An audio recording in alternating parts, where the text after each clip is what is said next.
welcome back once again. Another edition of Inside the Headset.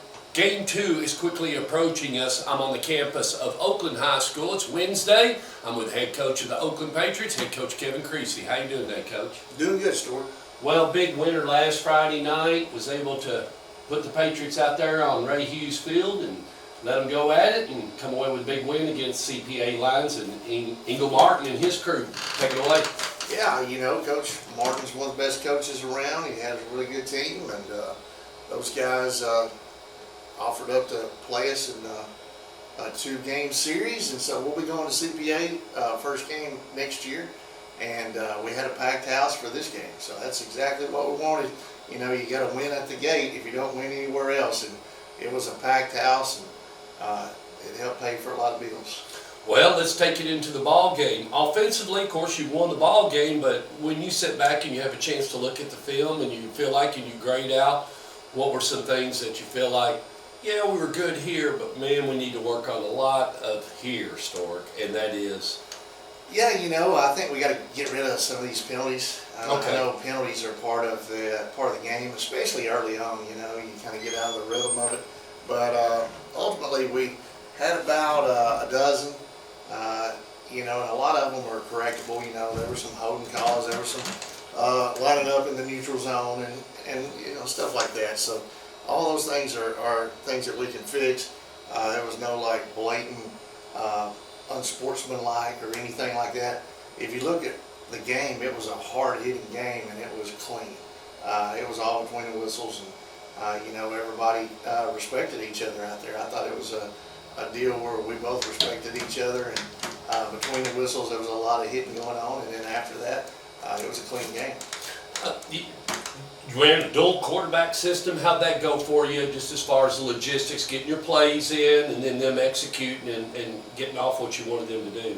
Yeah, I mean, it went off smoothly. You know, I think our quarterbacks completed their first 7 passes and ran the offense well. I think we used one timeout because we were getting pretty close to getting a delay, but there wasn't any delay of game penalties or any of that stuff. So I thought they operated really well, especially being new to the system and all that. Pretty impressive that you got 2 different guys running the show, and feel confident to have either one of them pass and have either one of them run the ball. I thought both of them did really well with their legs and their arms. Bass has tremendous vision, and he's your tailback, and we saw a glimpse of him from time to time last year. You'd see a little bit. Did real good in the Texas football game last year. Came on, really gave you some good key runs in that game. But this year he is the bell cow, and he showed out Friday night.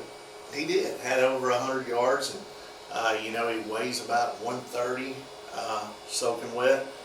But he gives everything he's got, and got great vision, really quick, can catch the ball, run the ball, whatever. And I thought he was pretty impressive. You know, he had a heck of a game. And like I said, last year he got some quality experience. As DeJuan got hurt, he went right into the game week 1, and you know, did a heck of a job as just a sophomore. So he's only a junior, and we're expecting big things out of him.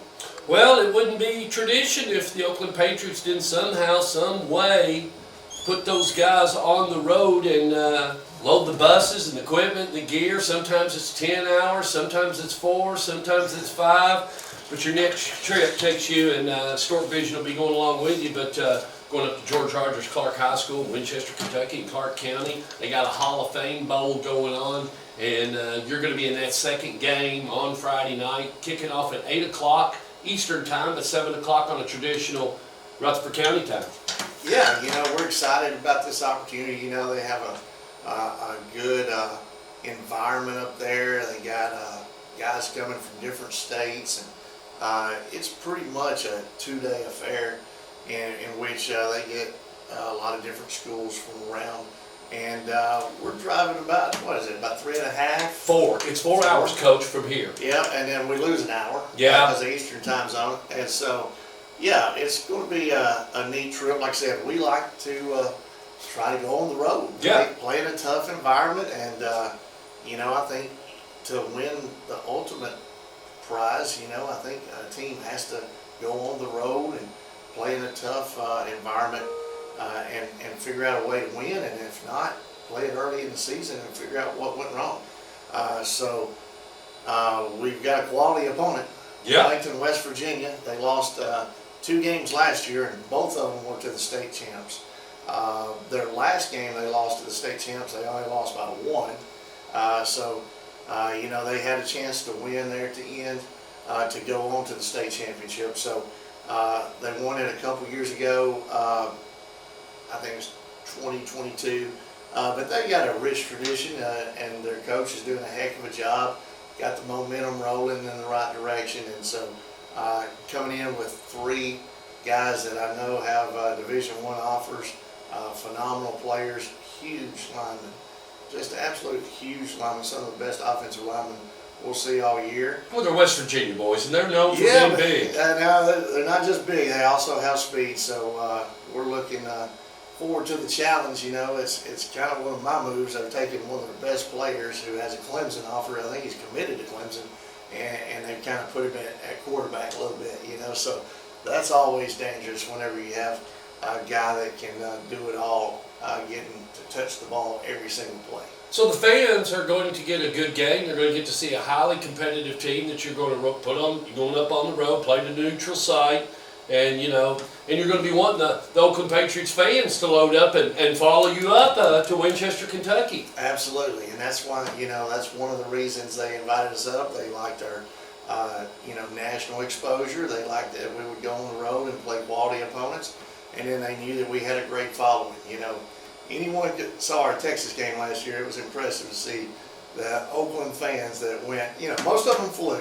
They didn't really drive the 11 hours, but most of them flew into Dallas and got there. But this trip, no flights necessary. Just get on the road a little bit early, and if you get there early enough, you'll get to see another good game before ours. Paintsville and Bath County will be that first game. It's going to go off at 6 o'clock and get to see a little mountain ball, and they will get to see a good Paintsville squad, I understand. And also there is, please let the fans in on one little treat that kind of makes my heart cuckle, and I would say to most Oakland Patriot fans, as they do get to Roy Kidd Stadium at Hanger Field, please kiss the E. It's the greatest thing in the world, and I am a graduate of Eastern Kentucky University, and you will be in Hanger Field, Roy Kidd Stadium.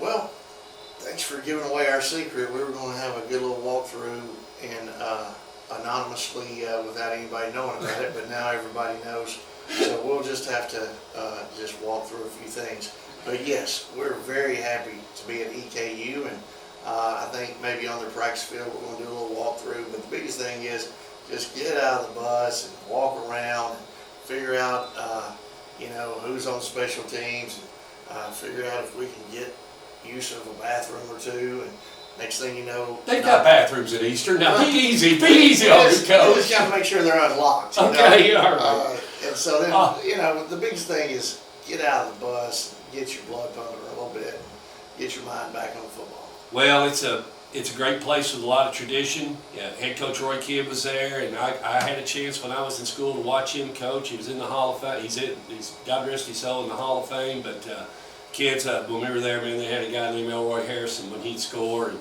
he'd do a backflip in the end zone, and guys like David Watson and John Jones and all them, they all know about the Eastern Kentucky University tradition. Coach Counts, he played at MTSU under Boots Donnelly. We had some battles with those guys, but you know, there's still a little bit of tentacles that runs through me, that runs through this county from a long time ago. But Coach, anything else you'd like to say to the faculty, staff, and administration as you get ready to put the Oakland Patriots on the road to go to play the Huntington Highlanders? Yeah, you know, this is our longest road trip of the regular season, and all our other away games are in the county, so I think we can all muster up a little gas money and get on the road and support these guys.